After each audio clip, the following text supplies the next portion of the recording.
Good morning વિદ્યાર્થી મિત્રો, શ્રી કન્યા પ્રાથમિક વિદ્યાલયમાં આપ સૌનું હાર્દિક સ્વાગત છે. ધોરણ 7 વિષય વિજ્ઞાન, એમાંનું ચેપ્ટર નંબર 10 અને લેક્ચર નંબર 2. તો વિદ્યાર્થી મિત્રો, આપણે પહેલા લેક્ચરની અંદર ભણી ગયા હતા કે શ્વાસોશ્વાસ અને શ્વસન અલગ બાબત છે. શ્વાસોશ્વાસ એ શ્વસનનો એક ભાગ છે. શ્વાસોશ્વાસ એ શ્વાસ લેવાની અને ઉશ્વાસ બહાર કાઢવાની પ્રક્રિયા છે. તો એના વિશે આપણે અભ્યાસ કરી ગયા હતા. ત્યારબાદ બધા સજીવોના કોષોમાં કોષીય શ્વસન થાય છે. તો કોષીય શ્વસન છે એ બે પ્રકારના છે. ક્યાં ક્યાં? તો કે જારક શ્વસન અને અજારક શ્વસન. જારક શ્વસન એટલે શું, અજારક શ્વસન એટલે શું, એના વિશે આપણે અભ્યાસ કરી ગયા હતા. ત્યારબાદ 1 મિનિટમાં વ્યક્તિ જેટલી વાર શ્વાસોશ્વાસ કરે છે તેને આપણે શું કહેતા હતા? તો કે શ્વસન દર તરીકે ઓળખવામાં આવે છે. તો એના વિશે આપણે અભ્યાસ કર્યો હતો. કોષીય શ્વસનના મુખ્ય બે પ્રકાર, તો કે એક જારક શ્વસન અને બીજું અજારક શ્વસન, એના વિશે આપણે અભ્યાસ કરી ગયા. ત્યારબાદ કોષને શક્તિની જરૂર શા માટે પડે છે? તો કે કોષને પોષણ, પરિવહન, ઉત્સર્જન, પ્રજનન વગેરે જેવા કાર્યો કરવા માટે એને શેની જરૂર પડતી હશે? તો કે શક્તિની જરૂર પડે છે. તો એના વિશે આપણે અભ્યાસ કરી ગયા હતા.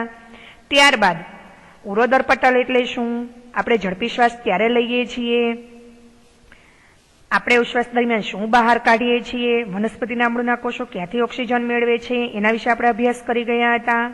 તો હવે વિદ્યાર્થી મિત્રો, આપણે આગળ સમજીએ. હવે તમને અહીંયા કહ્યું છે કે આકૃતિ 10.7માં શ્વાસોશ્વાસની પ્રક્રિયા દર્શાવતો નમૂનો. હવે આ જે નમૂનો તમને અહીંયા આપેલો છે એ નમૂનામાં આપણે જોઈએ તો કે આકૃતિ 10.7માં, તો અહીંયા તમને આકૃતિ 10.7માં કહ્યું છે કે શ્વાસોશ્વાસની પ્રક્રિયા દર્શાવતો નમૂનો. તો આપણે આ નમૂનો જોઈએ. હવે આ જે નમૂનો આપેલો છે એમાં આપણને કહ્યું છે કે એક પ્લાસ્ટિકની બોટલ, ફુગા અને રબર શીટ એનો ઉપયોગ કરી, એટલે કે સાધન સામગ્રીમાં આપણે જોઈએ કે એક પહોળી પ્લાસ્ટિકની બોટલ કહ્યું છે, વાય આકારની પ્લાસ્ટિકની નળી, 2 ફુગ્ગા, રબર શીટ ને ઢાંકણ. તો એક તમને પહોળી પ્લાસ્ટિકની બોટલ લેવાનું કહ્યું છે અને તળિયે એને શું કહેવાનું કહ્યું છે? તો કે આ તળિયે એને કાપી નાખો. હવે વાય આકારની પ્લાસ્ટિકની નળી લેવાની છે અને બોટલનું ઢાંકણ ઉપર કાણું પાડો. તો હવે બોટલના ઢાંકણ ઉપર અહીંયા તમને કાણું પાડવાનું કહ્યું છે જેથી નળી તેમાંથી પસાર થઈ શકે. અને નળીના જે બંને ખુલ્લા છેડા પર ફુલાવા વગરના ફુગા બાંધો. તો આ ફુલાવા વગરના આપણે શું બાંધેલા છે? તો કે ફુગા બાંધેલા છે. હવે આકૃતિમાં દર્શાવ્યા મુજબ બોટલમાંથી નળી પસાર કરો. હવે બોટલને ચુસ્ત રીતે બંધ કરો જેથી બહારની હવા અંદર ન જાય. તો બોટલના નીચેના ખુલ્લા તળિયા ઉપર તમને પાતળો એક રબર બેન્ડથી તમને બાંધવાનું કહ્યું છે. અને ફેફસાના કદમાં થતો વધારો સમજવા રબર શીટના તળિયા તરફથી નીચે ખેંચો અને તમે પછી ફુગાને જુઓ. પછી રબર શીટને ઉપર ધકેલો અને ફુગાનું અવલોકન કરો. શું તમને ફુગામાં કોઈ ફેરફાર જણાય છે? તો આ નમૂનામાં ફુગા શું દર્શાવે છે, રબર શીટ શું દર્શાવે છે? તો આના ઉપરથી આપણે એ અવલોકન તારવી શકીએ કે રબર શીટને નીચે ખેંચવાથી ફુગા ફૂલે છે, કારણ કે તેમ કરવાથી પ્લાસ્ટિકની બોટલનું જે કદ છે એ વધે છે. પરિણામે બહારથી હવા નળી દ્વારા ફુગામાં ભરાય છે. હવે જ્યારે રબર શીટને ઉપર ધકેલવામાં આવે છે ત્યારે ફુગ્ગા સંકોચાય છે, કારણ કે તેમ કરવાથી જે બોટલનું કદ છે એ બોટલનું કદ શું થાય છે? તો કે બોટલનું કદ એ ઘટે છે અને પરિણામે ફુગ્ગામાંથી હવા બહાર નીકળી જાય છે. તો આપણને આ એક સાદા નમૂના દ્વારા શ્વાસોશ્વાસની પ્રક્રિયા ઉપરથી આપણને એ નિર્ણય લઈ શકીએ છીએ કે આ નમૂનો જે છે મનુષ્યના શ્વાસોશ્વાસની પ્રક્રિયા સમજાવે છે. અહીં ફુગ્ગા, ફેફસા અને રબર શીટ ઉદરોપટલ એટલે કે ઉરોદર પટલ તરીકેનું કાર્ય સમજાવે છે.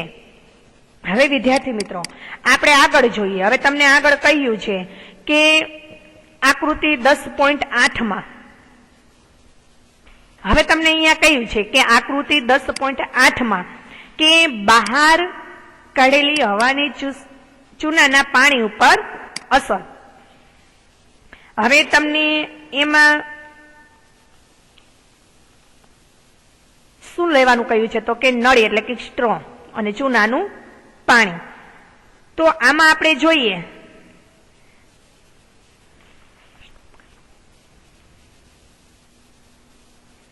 તો આપણને કહ્યું છે કે બહાર કાઢેલી હવાની ચૂનાના પાણી ઉપર શું અસર? તો તમને કસનળી લેવાનું કહ્યું છે અને આ ઢાંકણ ઉપર બુજ કરો એટલે કે ઢાંકણ એટલે કે બુજ એની પર છિદ્ર કરો. હવે કસનળીમાં તાજું બનાવેલું ચૂનાનું નીતર્યું પાણી લેવાનું. હવે ઢાંકણ વડે કસનળી બંધ કરો. ઢાંકણના છિદ્રમાંથી પ્લાસ્ટિકની સાંકડી નળી કે સ્ટ્રો પસાર કરો અને તેનો છેડો જે છે એ ચૂનાના પાણીમાં ડૂબે તેમ રાખો.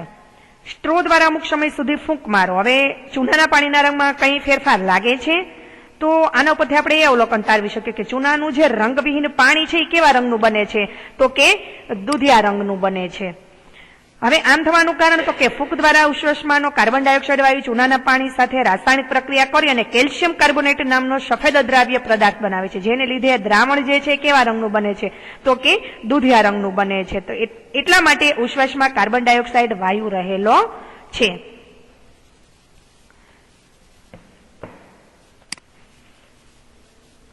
હવે તમને કહ્યું છે 10.5 કે અન્ય પ્રાણીઓમાં શ્વાસોશ્વાસની ક્રિયા. હવે અહીંયા 10.5 અન્ય પ્રાણીઓમાં શ્વાસોશ્વાસની ક્રિયા. તો હવે આપણે એમાં જોઈએ તો કે એમાં હાથી, સિંહ, ગાય, બકરી, દેડકા, ગરોળી, સાપ જેવા જે પ્રાણીઓ જે છે અને પક્ષીઓ એ મનુષ્યની જેમ ઉડસ ગુહામાં ફેફસા ધરાવે છે. અન્ય સજીવો કેવી રીતે શ્વાસ લે છે? શું તેઓની પાસે પણ મનુષ્યની જેમ ફેફસા છે? તો ચાલો આપણે શોધીએ કે વંદો. તો વંદો જે છે એ શરીરની બંને બાજુએ નાના છિદ્રો ધરાવે છે. અન્ય જીવજંતુઓ પણ આવા છિદ્રો ધરાવે છે.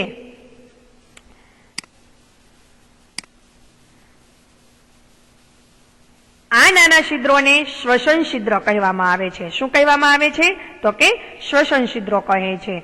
હવે વાત વિનિમય માટે કીટકો નળીઓનું જાળું ધરાવે છે, જેને આપણે શ્વાસ નળી તરીકે ઓળખવામાં આવે છે. ઓક્સિજનથી ભરપૂર હવા શ્વસન છિદ્રો દ્વારા શ્વાસ નળીઓમાં આવે છે અને શરીરની પેશીઓમાં પ્રસરણ પામે છે અને શરીરના દરેક કોષોમાં પહોંચે છે. આ જ રીતે કોષોમાંથી કાર્બન ડાયોક્સાઇડ શ્વાસ નળીઓમાં જાય છે અને શ્વસન છિદ્રો દ્વારા બહાર નીકળે છે. આ શ્વાસ નળીઓ માત્ર કીટકોમાં જ જોવા મળે છે, બીજા કોઈ વર્ગના પ્રાણીઓમાં જોવા મળતી નથી. હવે તમને નીચે આકૃતિ 10.9 કહ્યું છે કે શ્વાસન નળી. હવે જે આ શ્વાસન નળી આપવામાં આવેલી છે બરાબર, તો એમાં તમને કહ્યું છે નીચે આપણે જોઈએ તો કે અળસિયું. હવે તમે અભ્યાસ કર્યો કે અળસિયું ત્વચા દ્વારા શ્વસન કરે છે તે યાદ કરો. અળસિયાની ત્વચાને અડીએ તો તેની ભીની અને ચીકણી લાગે છે. હવે આપણે એની ત્વચાને અડીએ તો એ કેવી આપણને લાગે છે તો કે ભીની અને ચીકણી લાગે છે. તો હવા તેમાંથી સરળતાથી પસાર થઈ શકે છે. દેડકા જેવા પ્રાણી પાસે મનુષ્યની જેમ ફેફસાઓ હોવા છતાં તે ત્વચા દ્વારા શ્વસન કરી શકે છે, જે ભીની અને ચીકણી છે. હવે આપણે આપણે 10.6 પાણીમાં શ્વાસોશ્વાસ. પાણીમાં શ્વાસોશ્વાસ. શું આપણે પાણીની અંદર શ્વાસ લઈ શકીએ અને જીવી શકીએ? ઘણા સજીવો પાણીની અંદર જીવે છે. તેઓ પાણીની અંદર કેવી રીતે શ્વાસ લે છે? તો તમે આગળના ધોરણમાં અભ્યાસ કરી ગયા કે માછલીમાં ઝાલરો પાણીમાં ઓગળેલા ઓક્સિજન દ્વારા શ્વસનમાં મદદ કરે છે.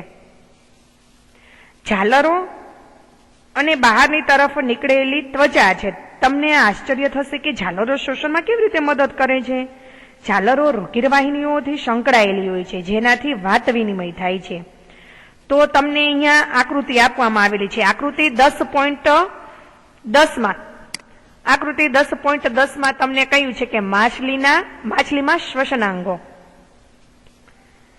હવે નીચે તમને 10.7 કહ્યું છે શું વનસ્પતિ શ્વસન કરે છે? તો તમે ધોરણ આગળમાં ભણી ગયા તે મુજબ બધા સજીવોની જેમ વનસ્પતિ પણ પોતાના અસ્તિત્વ માટે શ્વસન કરે છે. તેઓ વાતાવરણમાંથી ઓક્સિજન લે છે અને કાર્બન ડાયોક્સાઇડ વાયુ જે છે એ શું કરે છે તો કે કાર્બન ડાયોક્સાઇડ બહાર કાઢે છે. કોષોમાં ગ્લુકોઝના દહન માટે ઓક્સિજન વપરાય છે અને કાર્બન ડાયોક્સાઇડ અને પાણી ઉત્પન્ન થાય છે. વનસ્પતિમાં દરેક ભાગ સ્વતંત્રપણે હવામાંથી ઓક્સિજન લઈ શકે છે અને કાર્બન ડાયોક્સાઇડ જે છે એ બહાર કાઢે છે. તમે અગાઉ પ્રકરણ 1 શીખી ગયા છો કે વનસ્પતિમાં નાના છિદ્રો જેવી રચના જેને પર્ણરંધ્ર કહેવામાં આવે છે. શું કહેવામાં આવે છે વિદ્યાર્થી મિત્રો? તો કે પર્ણરંધ્ર કહેવામાં આવે છે. વનસ્પતિમાં નાના છિદ્રો જેવી જે રચના છે જેને પર્ણરંધ્ર તરીકે ઓળખવામાં આવે છે, તેના દ્વારા ઓક્સિજન અને કાર્બન ડાયોક્સાઇડની અદલા બદલી થાય છે. હવે વનસ્પતિના અન્ય જીવકોષોની વનસ્પતિના અન્ય જીવંત કોષોની જેમ મૂળના કોષોને પણ શક્તિ મેળવવા માટે ઓક્સિજનની જરૂરિયાત રહે છે. મૂળ જમીનના કણો વચ્ચે રહેલી જગ્યામાંથી ઓક્સિજન લે છે. હવે તમને અહીંયા આકૃતિ આપવામાં આવેલી છે 10.11 કે મૂળ જમીનમાંથી હવા શોષે છે. તો એમાં તમને જમીનના કણો આપેલા છે, મૂળરોમાં આપેલું છે ને હવા માટેની જગ્યાઓ આપેલી છે. હવે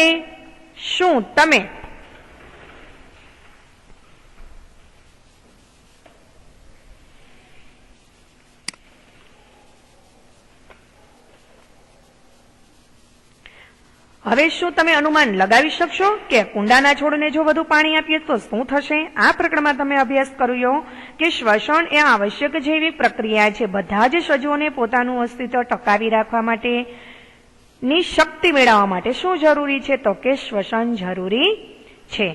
તો વિદ્યાર્થી મિત્રો, દરેક સજીવોને પોતાનું અસ્તિત્વ ટકાવી રાખવા માટે શ્વસનની આવશ્યકતા રહે છે અને તે આપણને શેમાંથી? તો કે તે ખોરાકમાંથી આપણને શક્તિ મુક્ત કરે છે. તો વિદ્યાર્થી મિત્રો, આ પાઠ આપણો અહીં પૂર્ણ થાય છે અને આ પાઠનું જે સ્વાધ્યાય જે તમને આપેલું છે એ સ્વાધ્યાય તમારે તમારી પાકી નોટબુકમાં આ બધા જ પ્રશ્નોના જવાબ જે છે એ બધા જ પ્રશ્નોના જવાબ એટલે કે આખું સ્વાધ્યાય તમારે તમારી પાકી નોટબુકમાં લખવાનું છે. હવે ફરી મળીશું આપણે આગળના લેક્ચરમાં. અસ્તુ.